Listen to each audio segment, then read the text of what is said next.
안녕하세요. 2019학년도 6월 고등학교 2학년 전국연합 학력평가 동아시아사 해설을 맡은 길진목입니다. 반갑습니다.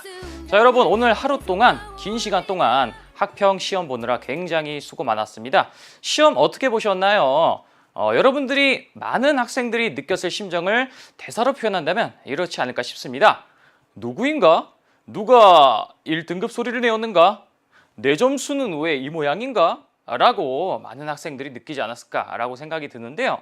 공부가 어떻냐에 따라서 그리고 시험의 난이도가 어땠냐를 따라서 요 여부를 떠나 여러분들 아직 고등학교 2학년이기 때문에 아직 이 동아시아사에 대한 이해가 완벽히 이루어지지 않았을 겁니다. 따라서 예상했던 것보다 시험 점수가 조금 덜 나왔을 수도 있어요. 그래서 많이 실망하는 친구들이 있을 텐데 선생님이 늘 강조하는 얘기지만 이 학평은 실전을 대비한 연습 게임입니다. 따라서 이 학평 점수가 너무 안 나왔다고 좌절할 필요도 없고요. 너무 잘 나왔다고 자만해서는 절대 안 됩니다.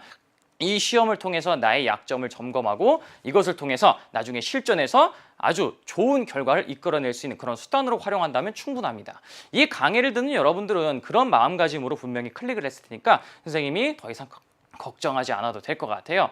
자, 본격적으로 해설 강의에 들어가기에 앞서서 오늘 이 6월 학평 문제가 어떠했는지를 전반적으로 우리가 살펴볼 필요가 있겠죠.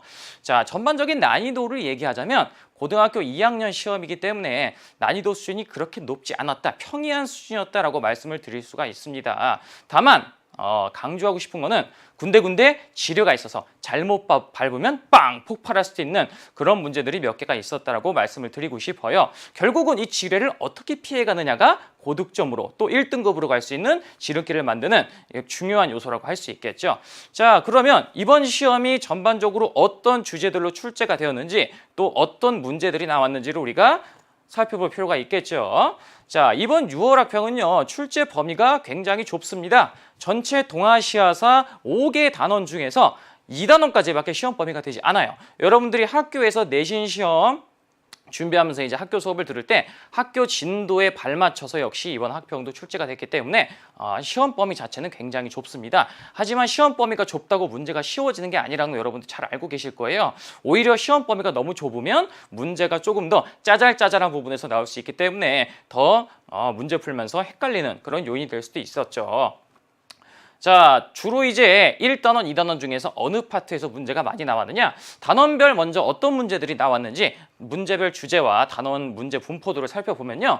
1단원 동아시아 역사의 시작 부분에서는 20문제 중에 겨우 4문제 나왔습니다. 1번, 2번, 7번, 19번 문제가 나왔는데 이게 이럴 수밖에 없는 게 사실 내용을 비교해보면 2단원의 내용이 훨씬 많습니다. 이 2단원은요, 사실 이전 교육과정인 2009 개정 교육과정에서는 2단원, 3단원 두 파트로 나눠져 있던 부분이에요. 이 두 개를 하나로 합쳐서 2단원으로 편성했기 때문에 사실 단원은 하나지만 그 내용이 1단원에 비해서 굉장히 많습니다. 따라서 이번 6월 학평에서도 1, 2단원이 시험 범위긴 하지만 대부분 2단원에서 많은 문제가 나왔다라고 말씀을 드릴 수가 있겠습니다. 자, 그러면 1단원에서는 그럼 어떤 주제들이 다뤄졌는지 간단하게 볼게요. 자, 모평이나 학평이나 수능에서 늘 1번 문제를 장식하는 주제가 이제 보통 이제 신석기 문화 혹은 청동기 문화의 유물이나 혹은 이 유물이 출토된 위치를 묻는 문제가 많이 나왔죠. 보통은 신석기 문화와 청동기 문화 중에 한 문제가 나오는데 이번 학평 같은 경우는 시험 문제가 굉장히 좁기 때문에 두 가지가 다 나온 것을 우리가 확인할 수 있습니다. 출제진들이 얼마나 시험 문제를 내기 위해서 고심을 했는지 우리가 알 수 있는 부분이기도 해요. 자, 그래서 이 두 가지가 다 나왔고 1번 같은 경우는 유물을 찾는 문제, 그리고 2번 같은 경우는 지도에서 이 특정 유물이 출토된 지역을 찾는 그런 문제가 나왔습니다. 따라서 이 문제를 해결하기 위해서는 유물에 대한 지식, 그리고 각 지도를 보고 각 지역에서 어떤 유물이 나왔는지를 알 수 있는 그런 능력까지 필요로 했다라고 말씀을 드릴 수가 있겠고요. 한 무제에 대한 문제가 나왔는데 한 무제는 진시황제와 더불어서 1단원에서 거의 빼놓지 않고 출제되는 굉장히 중요한 주제입니다. 보통 한 무제와 진시황제가 이제 번갈아 가면서 나오는데 이번 6월 학평에서는 한 무제가 나왔네요. 그래서 한 무제의 정책, 그리고 역시 1단원에서 또 굉장히 중요하게 다루는 유목국가인 흉노에 대한 문제가 나왔다는 것을 알 수가 있습니다. 이렇게 4문제가 이제 1단원을 대표하는 주제로 출제가 됐고요. 나머지 16개가 모두 이제 2단원에서 출제가 됐는데 역시 굉장히 중요한 주제들 중심으로 많이 나왔다라고 말씀을 드릴 수가 있겠습니다. 율령 파트에서 굉장히 많이 나오는 주제죠. 동아시아 각국이 수당대 완성된 율령을 어떻게 수용을 했는지, 각각 동아시아 각국에서 어떻게 독자적으로 수용했는지를 묻는 문제가 3번에서 출제가 됐고요. 5번 문제 과거제 역시 심심치 않게 출제되는 중요 주제라고 말씀을 드릴 수 있겠습니다. 그리고 8번의 7세기의 국제전쟁, 고구려와 수의 전쟁부터 시작해서 신라의 삼국 통일 전쟁, 나당 연합군이 백제와 고구려를 멸망시키고 나당 전쟁을 통해서 신라가 삼국 통일을 이루는 그 과정에 대해서 묻는 문제가 8번에 출제가 되었고요.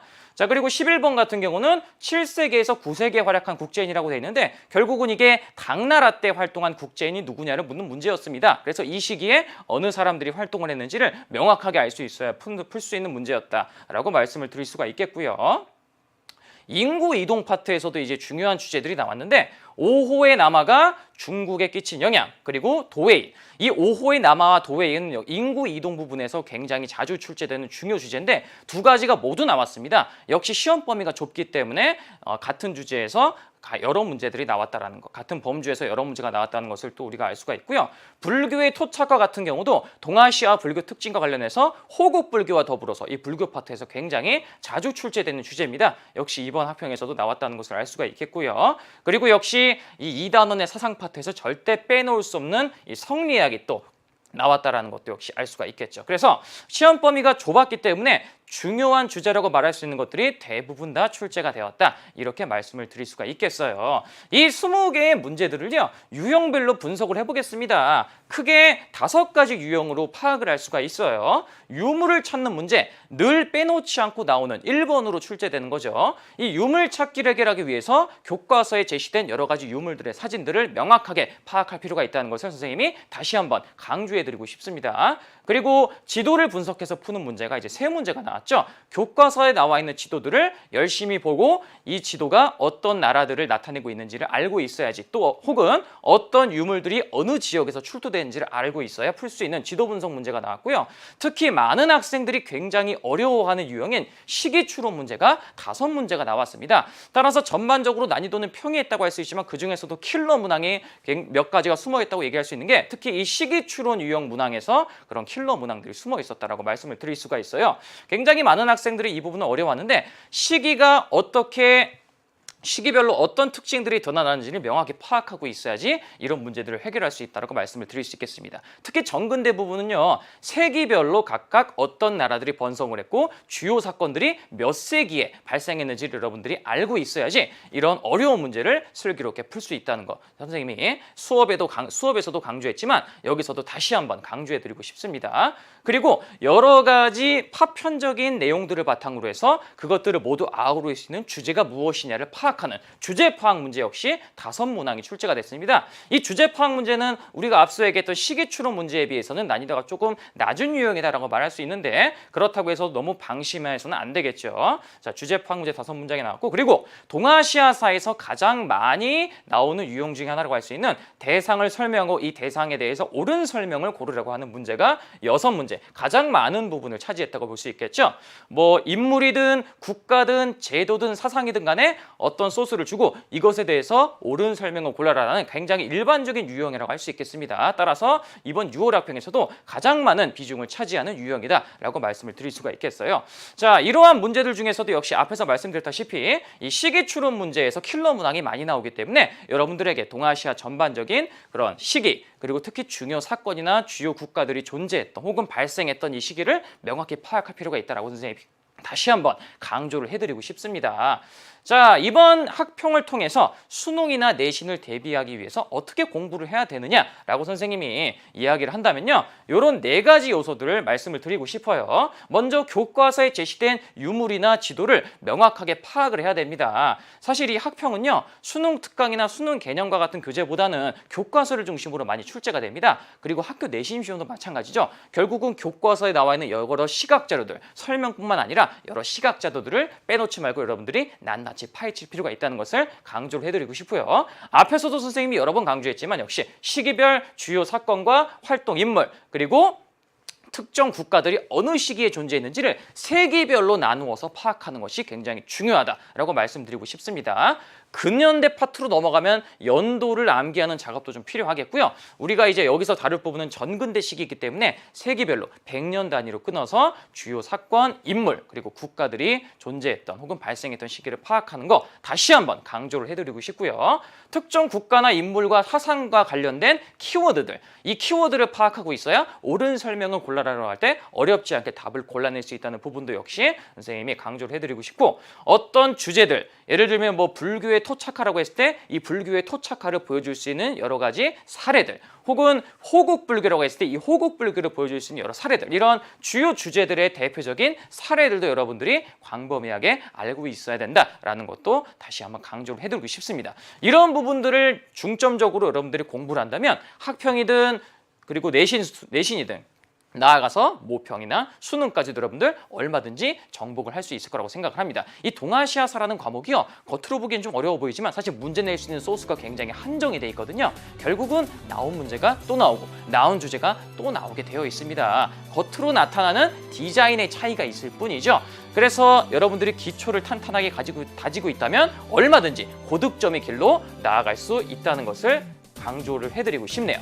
자, 이런 부분들을 여러분들 파악을 하시고 저와 함께 앞으로 이제 이어질 학평 해설까지 잘 파악을 한다면 오늘 출제된 주제에 대해서 여러분들이 약점이 무엇인지를 점검하고 많은 지식들을 가져갈 수 있는 기회를 여러분들 획득할 수 있을 것이라 생각이 됩니다. 자, 총평은 이것으로 마치고요. 그럼 본격적으로 문제풀이에서 우리 다시 만나도록 하죠. 자, 문제풀이에서 봐요. 안녕.